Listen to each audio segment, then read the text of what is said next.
the LTT controlled area into the government side. Did you know that's what you were doing, or you were just walking somewhere? Just walking. Just walking straight on the road, and that's it. Nobody knew that they're going out away from the LTT controlled area into army controlled area. Well, I wasn't aware of it. We were just walking towards, just, you know, wherever we can go, just walk. The Sri Lankan government said that they were calling for people to come into their controlled area so that they can rescue them. Was that the scenario, or was it just people randomly walked in? Well, people just randomly walking. I didn't hear any announcement. I didn't come up, no, witnessed any of the announcements. No, just walking, just following each other. And how many people walked out, and how many people stayed back? Well, I'm not quite sure about that, because at that time there's no way you would sort of look around you. You know, shell bombs everywhere. You only care about yourself, and it's just that, you know, that feeling that just walking, that's it. You just don't have that mindset up to look around what's happening around you. So I can't really give a number how many people have moved out, but mostly May 16th, most of the people are out. There were video reports from the war region that, you know, when people were walking away, or people were still running somewhere hoping for refuge, saw lots of other people left uncared, dying on the sides of the streets. Yeah. And was that reality? It is, yeah. I've witnessed it as well, where people, injured people, especially who can't walk and sort of needed help, they were actually sitting on the side of the road asking help, like, you know, help us to sort of, you know, walk, or help, you know, take us as well, which most people did help them. You know, try to hold them and sort of, you know, try to walk them with them. But there were many other left as well, because nobody had that sort of a mindset to sort of sit around and look, you know, what's going around. They just wanted to, you know, just walking and following each other, and just, that's all. So you came into, you walked into the military controlled area, and what happened thereafter? Well, I had a feeling that because I had my passport and, you know, I was a foreigner, that I might, you know, easily out, and sort of I'll just go and give my passport and, you know, sort of, you know, come out. That's the feeling I had, because I had the, you know, expectation there's an international bodies out there to help us. So that's how I was going.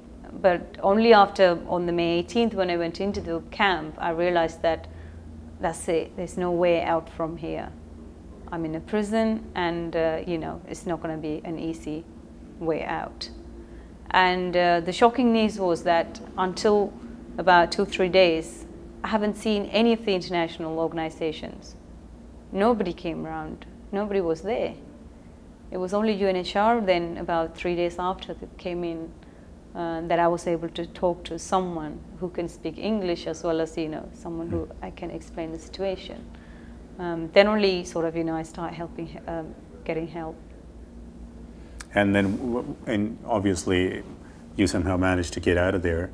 What was the situation of the rest of the people when you left? Well, everyone was waiting to come out from their camps. I think the most people had you know, the feelings they had was like, we would have, you know, died. It would be happy for us to die in Vanni than come here and sort of go through this struggle, because there wasn't any basic needs for the, like, none of the, for a human being to live. There's no basic facilities in their camps, not even clean water to drink, no sanitation. Infections and malnutritions. A lot of the, you know, kids were dying, and there were no proper medical medical facilities there. So most people had the feeling that, you know, why did we come? We'd rather die in Vanni than just come here in the prison. You know, it wasn't like a open prison. That's the word I could describe the camp as. Now that it's almost a year past, there are still about 80,000 or more people that are fenced inside barbed wires.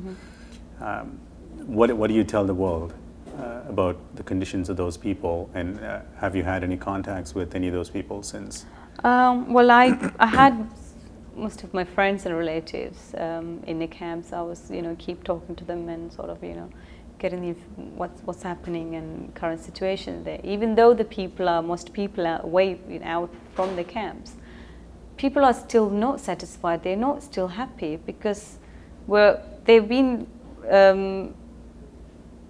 asked to go to a place which the government wanted them to go and live, not what the people wanted. Mm-hmm. People has been sort of, rehoused and resettled in Jaffna and some other places where the people didn't, it's not their choice.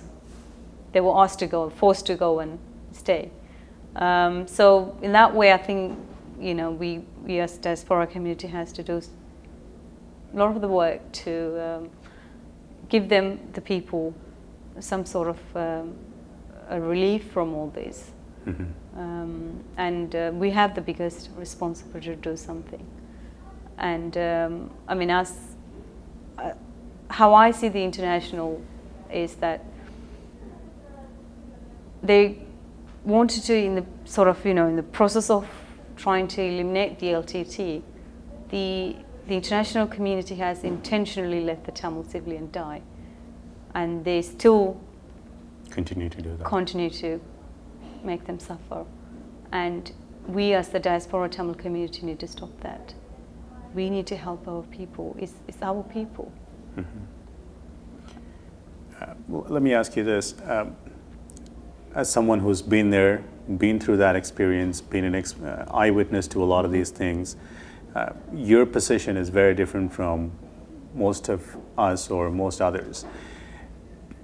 Do you feel that when you try and advocate for these people, when you try and explain your personal experiences, people are able to understand at least a bit of what might be happening to those people? Yeah, I've spoke to a lot of the people, and I think after explaining the situation, because what they see in the televisions and the videos and news and things like that is not actually what's happening there. And after I came back to UK, I've talked to a lot of the people and sort of go around and explain to them, like, this is a real situation of the camp. It's not what you see on the television. This is what I saw.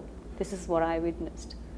And people are able to understand that and sort of, working on that, trying to, I think most of the people now sort of realize that they have the responsibility to do something. And that's what I want as well. Mm-hmm. Every single Tamil diaspora need to understand that they have the responsibility to do something for these people. Mm-hmm. And it must be done now. As a UK citizen, do you take this up with parliamentarians or members of the political circle in the UK? Well, I'm working on that at the moment, so I just wanted to, make a solid. I wanted to stand in a position where I can go and convince the politicians to do something. So I'm actually working on that. Mm-hmm. Thank you for your time, Thamilvany. Thank you.